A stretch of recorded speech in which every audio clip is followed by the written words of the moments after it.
You know what? I don't think you're going to need your Bible this evening, because I think what I'm going to do is I'm going to summarize. We have spent the last probably 6 months dealing with some treasure found in Scripture just a little bit below the surface, having to do with a biblical appeal, making a biblical appeal. So let's get very, very, very practical this evening, shall we? Let's assume that you are not someone who was raised in a Christian home with a godly mom and a really strong father. Some of you, you don't have to assume that at all, because that happens to be the case with you. You were raised in a Christian home, but your dad was namby-pamby weak, okay? Or you weren't raised in a Christian home at all, or some combination of those things. And so you did not grow up appreciating the dynamics involved in spiritual leadership and the importance of being a godly follower. Do you realize that almost every leader is a follower? Name someone who is a leader who isn't a follower. This guy that recently became chief of staff for President Trump, Marine Corps General Kelly, okay? He just left the Department of Homeland Security, where he was the head of, I think, what is now the largest agency in the federal government that at 9/11/2001 didn't even exist. I always wondered where all those people came from. But anyway, that's another thing. So it's a huge department of the government, and he was in charge of that. And yet, when asked, he resigned that position so that he could become the chief of staff for the president. Which is to say, you have a guy who has a career of being a great leader. I mean, a great leader. I think he was head of CENTCOM for a while, or Southern Command, I can't remember, but multiplied tens of thousands of troops under his direct command. Then he retired, and then he was head of the Department of Homeland Security. He may be the first Secretary of Homeland Security to ever actually know how to function in the position, because he's done remarkable things in a very short period of time. Certainly the first Secretary of Homeland Security, Tom Ridge, really honestly had no idea what he was doing. I mean, he may have been a good governor of Pennsylvania, but he was pretty pathetic as a Secretary of DHS. Anyway, he's now the Chief of Staff, which means he's now occupies a subordinate position. He's the gatekeeper to another man. And so it's really not unusual for everyone to recognize that in order to be a good leader, you have to be a good follower. And if you're a lousy leader, it's probably because you're a lousy follower. The United States Military Academy at West Point in New York for, oh my goodness, 200 years did not actually have leadership training courses taught at West Point. They did not. They produced some of the greatest leaders in America's history, and they didn't teach a leadership course. You know why? Because they had 4 years of cadets learning how to be followers. And the best way to learn how to be a leader is to learn how to become a follower. Okay? The best way to learn how to be a leader is to learn how to be a follower. So, perhaps you did not grow up appreciating the dynamics involved in leading and following and things like that, and maybe you didn't really grasp the importance of becoming a godly follower.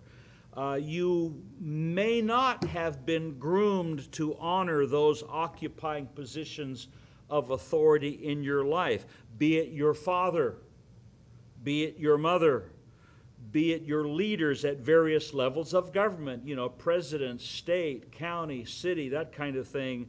The Bible commands that we honor widows. Okay, widows, particularly those who are spiritually qualified members of the church that are called widows indeed. The Bible commands expressly that we honor those leaders of government, widows, pastors, or anyone for that matter, with extra measures of respect. Honor to whom honor is due. You may not have been raised by someone who specifically, intentionally taught that to you. I'm sorry. I'm sorry that you were raised a deprived child. There are so many moms and dads who neglected to identify to their children who in particular of those people that they encounter through the course of their day, who in particular should be treated with extra measures of respect. That's a lifelong training regimen from the time a kid first starts walking until the time they get out of the house. It's part of the curriculum that parents ought to be training and teaching their children. I remember Miss Daggs. Miss Daggs was a school teacher from New Orleans, Louisiana. She was a brilliant woman, but in the first couple of months of every year, she literally had to teach little boys and girls who came into the school speaking no English whatsoever. They spoke no English, okay? She had to teach them conversational English. Usually by Thanksgiving they did well because it was immersion in the language. She had to teach them, I remember in first grade, she is teaching them what a toothbrush is and how to brush their teeth. She's teaching them what soap is and how to bathe, because they didn't get that at home. There probably wasn't a single one of those kids that that lived in a home that had anything other than a dirt floor, okay? And they were brought in to live in the dormitories and go to school in the wintertime, because in North Dakota, back in those days, we're talking about South Dakota, North Dakota in the 50s, they didn't have passable roads for months at a time, so you couldn't depend on, and many of these kids had no running water, had no indoor plumbing, had no electricity. The first place my folks and I lived, the very first community that we lived in, our house was the only house in the whole community that had electricity. And the electricity was supplied with a diesel generator and wet cell batteries. So there's a lot of people that back in the day, they had to be taught everything. And so let's not just assume, I'm sure, where is Ken, where is your wife? I'm sure that you and your wife have found yourself in a position where you had to teach some basic things to kids that you would have expected that their parents would have already taught them. But they don't do that kind of stuff anymore. And that's too bad. One of the basics that parents ought to teach their children is who and how to honor. Who and how to honor.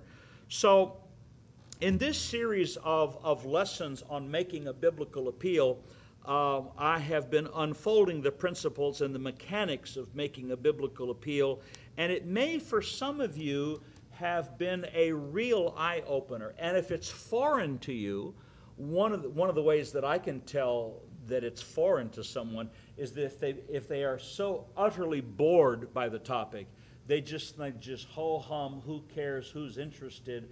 That's a person that has identified themselves as being oblivious to the intricacies of interpersonal dynamics, basically social skills, how to get along with other people, and they basically don't know how to do that. Maybe they take the bulldozer approach where they just steamroll over people. I don't know.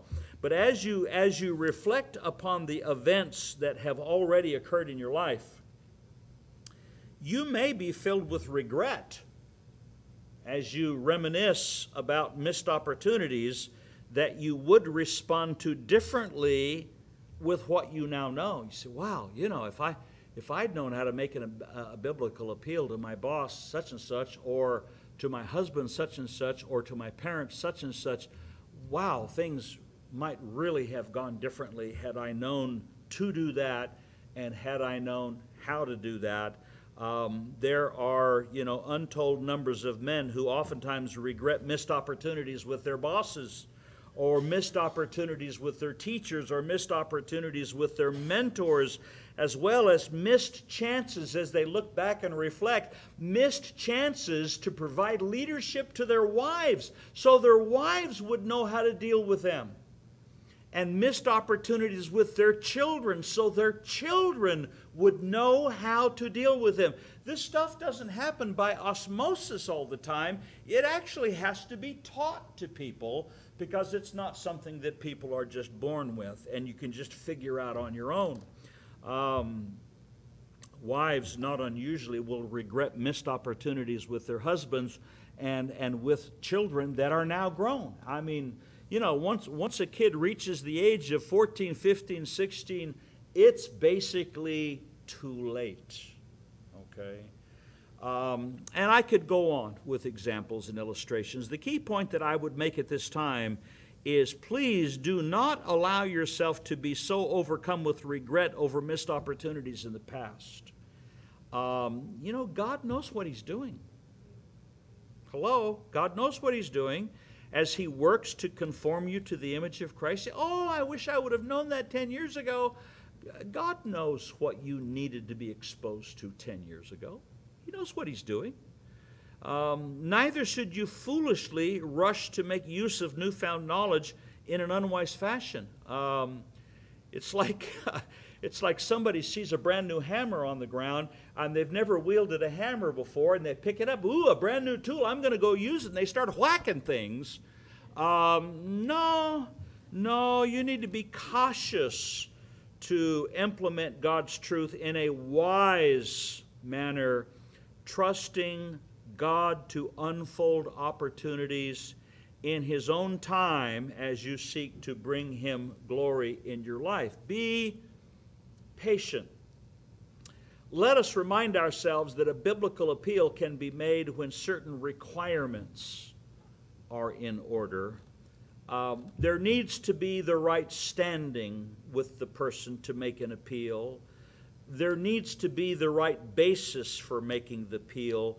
There needs to be right timing for you to voice the appeal. You need to convey the right information when making the appeal. You need to employ the right words when making the appeal. You need to display the right attitude regardless of the outcome of the appeal. Regardless, you need to have the right attitude. And the questions that people need to ask themselves with humility are, do I really understand what a right standing with another person is? Do I have a clue about whether or not I have good standing with another human being? Do I grasp the makings of having the right basis for an appeal? Some people are so utterly and so completely self-centered that they just assume they have a right basis for making appeal with everybody, when in fact they don't have a right basis for making an appeal with anyone. You might ask yourself if you can discern when the right timing is. I remember a guy walked into my office. We're talking 35 years ago at my first pastorate.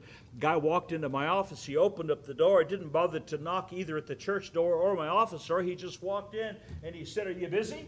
And I said, "As a matter of fact, I'm very busy." And he looked and he said, "You are?"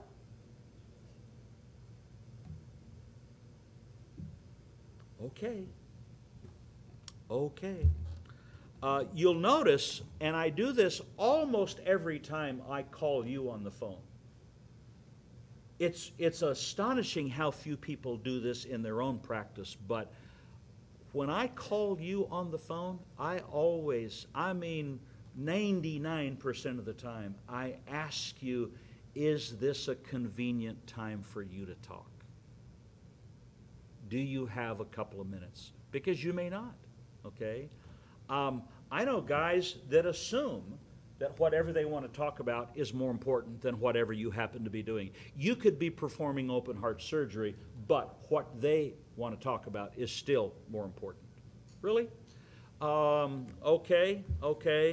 Do you grasp the makings of a right basis for appeal? Can you discern when the right timing presents itself? Okay? I mean, you're at the gym and the guy is in the shower. He's just worked out and he's got himself all lathered up trying to get clean. And you walk in and you want to talk to him about that business deal. Really? Really? I mean, he's busy, you know, doing this kind of stuff, and that's not the time, you know. Or you're at a lunch place and you're grabbing a bite to eat, and a guy walks by and he decides it's perfectly okay to sit down with you when you're talking to another person and to dominate the conversation for the next 20 minutes. He has no idea what you were doing with that other person. He's just decided it's okay for him to pitch his request of you with that other person there.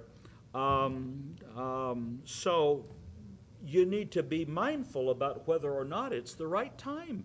Do you openly, honestly, but not foolishly convey the right information?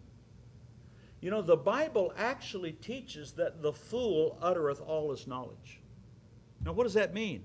That means sometimes you actually say too much. You just say too much. I think, you know, sometimes among young people I've heard them say, too much information, too much information. You know, when somebody starts talking and they start conveying private, personal information in a public situation, and somebody will say, too much information, too much information. And sometimes people will do that when making an appeal. I'm not suggesting that you be dishonest. I'm suggesting that you fulfill your duties, obligations, and requirements in making an appeal in appropriately disclosing needed information without going too far, okay? Without disclosing too much. You don't need to communicate to the person that you're making an appeal to your personal business. That's none of his business. Or anybody else's personal business. That's none of his business. The appeal that you make to that person should have to do with what is his business and nothing more. And sometimes that requires some skill, sometimes that requires some experience. And you need to ask yourself if you're developing your skills in a way so that you can make the right use of words. You know, what are words? You ever think about it? What is a word? The reality is that a word does not have in and of itself meaning at all, of any kind, okay? I can illustrate that by using the word bad.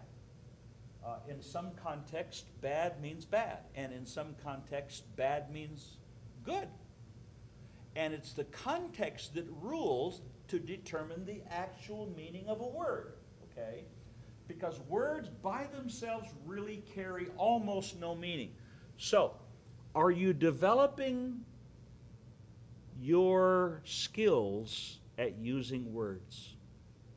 You ought to be working on it, because from the time we're knee-high to a grasshopper, we're learning new words and learning how to use words, and we should never stop learning how to use words better. Sometimes a person can learn about this thing called a biblical appeal, recognize what a powerful tool it is that God has given to us to influence the people that we seek to submit to, and at the same time influence, but sometimes we don't recognize the ongoing personal responsibility that each of us has to keep our edge sharp so that we become better at using words. I think one of the worst things that happened to me when I was in engineering school, it was terrible. It was terrible. I remember at first year, and Oregon State was a good school, but I remember I had to take two English courses. In the first English course, the teacher got up on the first day and he said, I know that all of you in this class are engineering students, and so you have no interest in English. Am I right? You know, we all agreed. He said, so, okay, because of that, I have no expectation of seeing you again until the day of the final, and that'll be at such and such a time in this room. I'll see you at the end of the quarter. That was it. That was it. We were gone. We came back for the final, and we're standing in line as he's sitting at his desk, and I didn't have any idea what was going on. And I'm standing in line, and each of the first year engineering students is standing in front of this English professor, and he says, okay, what is your name? Okay, what is your number? Okay, and what grade would you like? Got to have a good reason. The young woman in front of me was a double major, double E-M-E, very, very bright woman, very bright, and just dysfunctionally honest. She said, well, you know, give me a C. And he looked up at her, a C.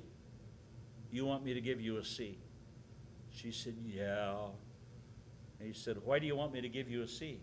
Well, because I didn't go to the library and read like I should have every day. So he kind of rolls his eyes. Okay, you want to see? You got to see. She left the room. I was the next one there.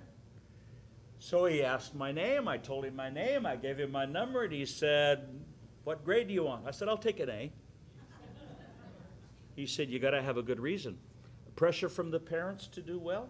Good enough for me.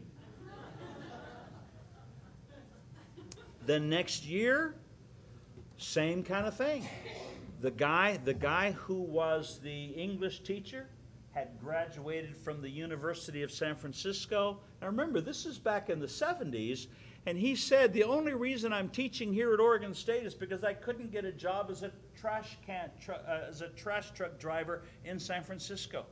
Those of you who are my age will remember that back in the late 60s, early 70s, San Francisco was weird even then. They decided that driving a trash truck was so demeaning that they ought to overcompensate the workers for doing such a demeaning work by paying them outrageously. And so in the late 60s, early 70s, trash truck drivers in San Francisco were making $35,000 a year, which was really good back in those days. And so he said, well, you know, that's why the reason I'm here is because they wouldn't take me. So same kind of thing. Showed up the first day, showed up the last day. And the one thing that I did not realize when I was hired at Hughes Aircraft Company was the amount of time an engineer spends communicating with non-technical people. And in order to communicate with non-technical people, you got to know what? English. English. You got to know how to write, and you got to know how to speak. And most engineers, at least the guys that I went to school with, they didn't know how to write well, and they didn't know how to speak well. And so they were ill-equipped. So I point that out to you to point out that I was very remiss, okay? I was a guy, of course, a guy of absolutely no character, a typical college student. So I graduated from school, and about half of what I did for a living was communicate with non-technical people. So regret. So each of us, regardless of our line of work, we need to have some attention paid to the development of our communication skills. For no other reason, Ephesians chapter 4, verse 32, so that we can minister grace to the hearer. Okay? When the child of God is communicating with someone, you want to be able to minister grace to them. And in order to do that, you need to learn how to use words and to learn how to use words even better. So, many of these components in a biblical appeal come together to construct a biblical appeal, utilize skills and discernment that are acquired and sharpened over the course of a lifetime. So you may you may know, oh, you gotta have these things, you gotta have this, and this. Okay, that's good, but you may not yet have the skills to utilize what you know to do. Along with fervent prayer, because you want God to bless what you're seeking to accomplish, and the willingness, you need to have the willingness to seek the counsel of your friends who are both spiritual and spiritually mature and wise. Okay? Sadly, many people have no such friends and are in desperate need to both find and cultivate those kinds of friendships. So allow me, if I could, in closing, to liken someone raised without an awareness of how to make appeals. Let me liken that person to a fellow who just got hired to work as a carpenter. Okay? The only problem is that the guy who just got hired to work as a carpenter has never swung a hammer in his life.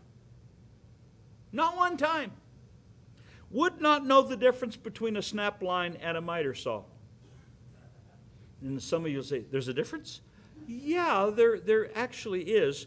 And at this point in our study of biblical appeals, you now, for example, are a person who has had a set of plans handed to you, and maybe you have a pouch full of nails in your brand new tool belt.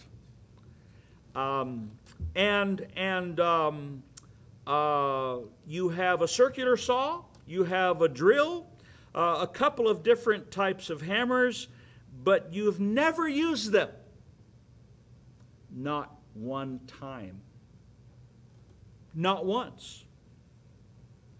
And I don't want you, now this is a person who's never made a biblical appeal, and yet I've just spent several months showing you the components of a biblical appeal. I don't want you to hurt yourself.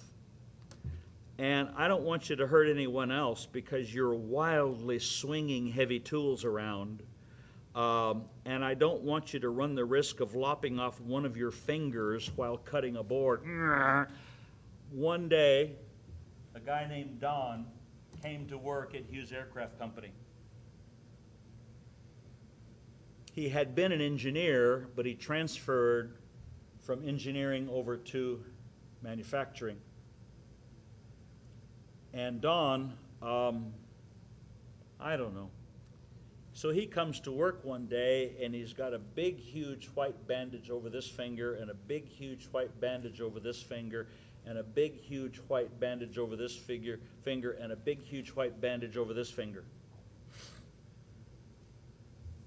And none of the aerospace technicians in the spacecraft assembly area were asking him any questions because they worked for him. And they didn't want to ask their boss, they didn't want their boss to get mad at them. Well, I didn't care. I was the vehicle engineer. It was my bird they were putting together. So I walk up to the guy, says, "Hey, Don, what's with the fingers?" He said, "I don't want to talk about it." I said, "Well, I don't care whether you want to talk about it or not. What's with the fingers?" And he turned just crimson red. He was a guy with an explosive temper. And that would work for people who were afraid of people with explosive tempers, which I was not. I said, "So what goes with the fingers?" "Router." I said, "What?" "Router." He had a router, and he was holding onto a piece of wood, and he ran that router down the side of a board, and he notched out all four fingers with a router. Routers turn, what, about 10,000 RPMs? Huh? Boy, and the blades are very, very sharp. You talk about blood and meat flying everywhere. I can't imagine the amount of pain that would be involved in routing your fingers. And he did it so fast, he went through all 4 of them. James, can you imagine that? That's astonishing. I don't know if I would show up at work after that. I think I would probably quit. Because he's got to know that there's got to be somebody like me at work who's going to press him on it, you know? Which I did. By the same token, so he had a tool that he didn't know how to use. You see my office door right there? When that door was being put in that office, it was too long. And so we had 2 people who thought they knew how to handle power tools, who were here and they had a planer, and they were knocking off 1/8 of an inch of that door at a time. And the son, who was a contractor of the guy who was doing the planing, the son kept telling him, Dad, don't put that planer down until it stops spinning. Yeah, sure. And he'd set it down. Dad, don't put that thing down until it stops spinning. Yeah, sure. And I'm walking around doing something right, and all of a sudden, this guy is down on his haunches, and he's got his hand like this. He said, Pastor? I said, yeah. He said, I got my finger in the planer. I said, yeah, right. I thought he was pulling my leg. He said, no, I really got my finger in the planer. I said, come on. And he said, no, look. And sure enough, he had put the planer down before it stopped spinning, and it kind of rolled over, and it grabbed his middle finger and pulled it in to this joint.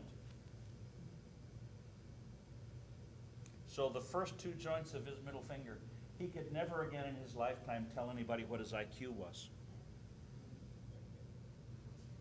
That's a joke. Took it down to the 2nd knuckle, and he had to go to Methodist Hospital to get treated because he was also, what is it called, a brittle diabetic? Is it brittle diabetic? Heart, whatever. Real bad diabetic. And so my point is, in making a biblical appeal, I have given you some very, very powerful tools. I want you to be really, really careful how you use them, because I don't want you to end up being like my acquaintance at Hughes, Don, who routed off the end of his fingers, or the former church member who planed his middle finger down to the 2nd joint. When you have in your possession powerful tools, they may not be physical tools, they may not cause physical harm, but wow, can they influence people. And if you attempt to wield them without being humble, really prayerful, seeking the counsel of spiritually mature and godly individuals, you can end up doing an awful lot of damage to yourself as well as to other people. So please, please, please. Next week, Lord willing, we're going to begin practically dealing with how to implement this approach to making appeals. If you're a person who makes the appeals, how to get to the place where you can make an appeal to your employer, how to get to the place where you can make an appeal to your parent, get to the place where you can make an appeal to your husband or to a peer, or just a friend. And so pray for me that it ends up being beneficial for you. Do you have a question before we begin to wrap things up this evening? Anyone? A question? Yeah. Ooh. I've never hurt myself with a tool that I've held in my hand. And the idea